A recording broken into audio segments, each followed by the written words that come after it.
tous les artistes intermittents à l'heure actuelle sont dans une précarité noire, véritablement.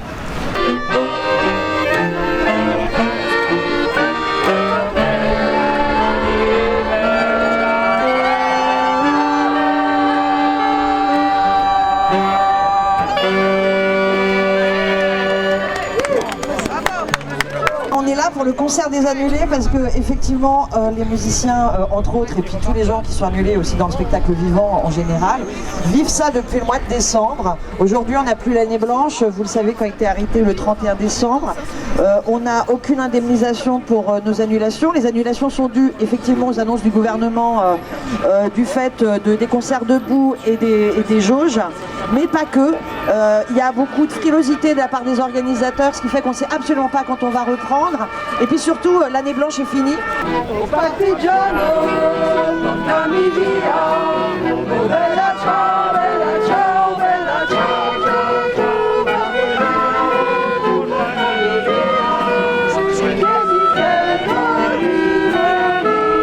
La Société Spectacle et les syndicats ont décidé d'appeler à ce concert des annulés parce qu'il paraît que le ministère et le gouvernement, le ministère de la Culture et le gouvernement ne voient pas les annulations.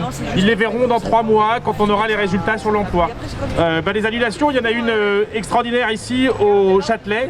Le Messie de Handel qui devait faire travailler non seulement les équipes permanentes mais aussi 300 artistes et techniciens et techniciennes sur le plateau a été reporté et la direction du Châtelet, théâtre public avec une tutelle de la ville de Paris et en partie du ministère de la Culture, a annoncé aux intermittents concernés que on est désolé mais le contexte ne permet pas de faire les choses. Rentrez chez vous, on va voir si on peut vous verser une indemnité, on va regarder si on est éligible à l'activité partielle, on va regarder sinon si on peut vous faire un dédit d'un tiers de votre salaire, mais ce ne sera pas déclaré à Pôle emploi. Voilà, on est désolé du désagrément, salut, au revoir. Donc évidemment, c'est totalement scandaleux, ça veut dire qu'on fait payer la crise à ceux qui sont déjà largement précarisés par les annulations et il n'y a pas de compensation des annulations. Alors là, je viens d'avoir un coup de téléphone du ministère de la Culture pour nous dire que le ministère avait obtenu une grande victoire. L'activité partielle est repoussée on peut la faire valoir jusqu'au 28 février. Génial! Vu qu'il y a 3% des contrats qui sont couverts par l'activité partielle, ça va faire du monde, c'est sûr. Donc évidemment, c'est totalement insuffisant. Je vais peut-être répéter un petit peu ce qu'a dit Karine. Nous demandons à ce que tout le monde puisse travailler. Le pass vaccinal met un bazar pas possible. Nous sommes contre ce pass vaccinal, même si je rappelle que nous, on est pour la vaccination. Mais ça met un bazar pas possible. Dans les équipes, il y a des gens vaccinés qui ne peuvent pas travailler. Des annulations en cascade. Des annulations de spectacles scolaires. Alors, il paraît que le site du ministère de l'Éducation nationale a changé et incite à faire les sorties scolaires. Mais on a toujours des annulations de spectacles scolaires. Des annulations, les concerts debout n'ont toujours pas repris. On verra le 16 février. Mais dans tous les cas, les concerts ou les gros événements, les tournées de plus de 2000 personnes en intérieur et de plus de 5000 en extérieur, ne reprennent pas comme ça d'un seul coup parce qu'il y a des levées d'interdiction. On sait que des tournées ont été annulées jusqu'en avril et donc des techniciens, techniciennes, des artistes qui devaient travailler sont dans l'impossibilité de travailler. On leur a annulé leur contrat et évidemment, la plupart du temps, les employeurs refusent de faire valoir l'activité partielle. Donc nous demandons des fonds de garantie qui permettent de payer tous les salaires. On demande des mesures, la prolongation de mesures qui sont arrêtées au 31 décembre, notamment pour l'emploi des fonds PEPS, des mesures de prolongation de l'année blanche, parce que c'est pareil, ça s'est arrêté. On commence à avoir des cas de plus en plus dramatiques de gens qui sont sortis, qui vont au régime général. Les mesures d'accompagnement ne suffisent pas. On l'avait déjà dit dès le 11 mai, quand elles avaient été annoncées. Et bien évidemment, ça se fait dans le contexte où on n'est pas les seules professions concernées. Des camarades de lutte, guides conférenciers, maîtres hôteliers ou autres sont dans la même situation avec des événements qui sont annulés.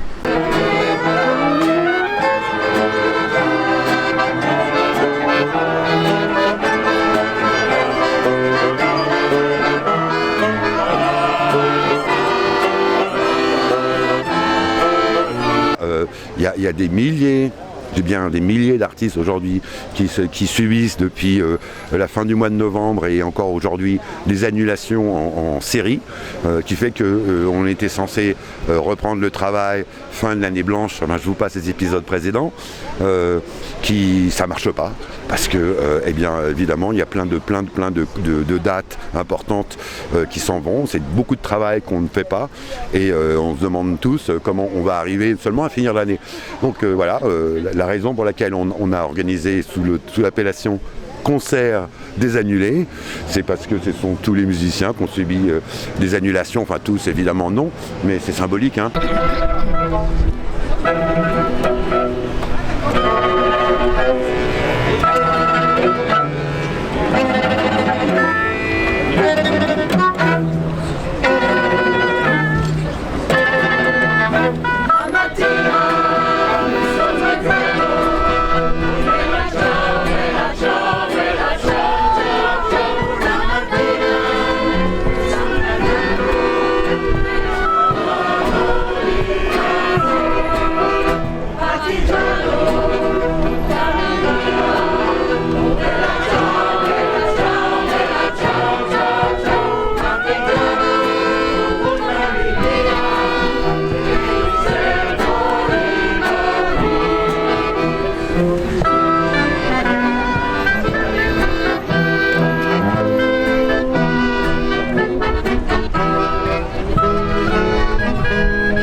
On tient à faire savoir haut et fort, musicalement, notre mécontentement et notre besoin de retrouver du travail. Et donc on demande très prosaïquement au pouvoir public de revoir la copie, de développer de nouveau des aides spécifiques directes de façon à pouvoir recourir à l'emploi et aussi à sortir du flou dans lequel on se trouve, parce qu'il y a des trous dans la raquette pour ce qui est de la réglementation, ne serait-ce que, je vous passe les questions de passe sanitaire évidemment, mais qui provoquent beaucoup de choses. Même les employeurs se posent des questions et tout le monde écrit au ministère et jamais de réponse arrive.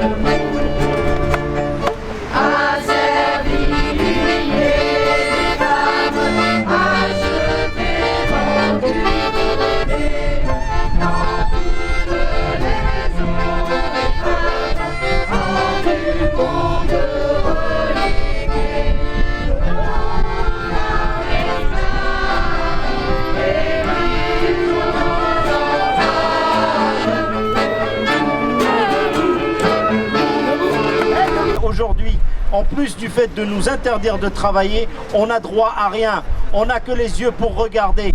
Pour regarder quoi? La caravane de la campagne électorale passée. Mais bon, on n'est pas là pour ça. Nous, on veut nos droits. On veut une réforme chômage qui a été validée, qu'elle soit annulée. Une réforme chômage qui soit juste et égalitaire pour tout le monde.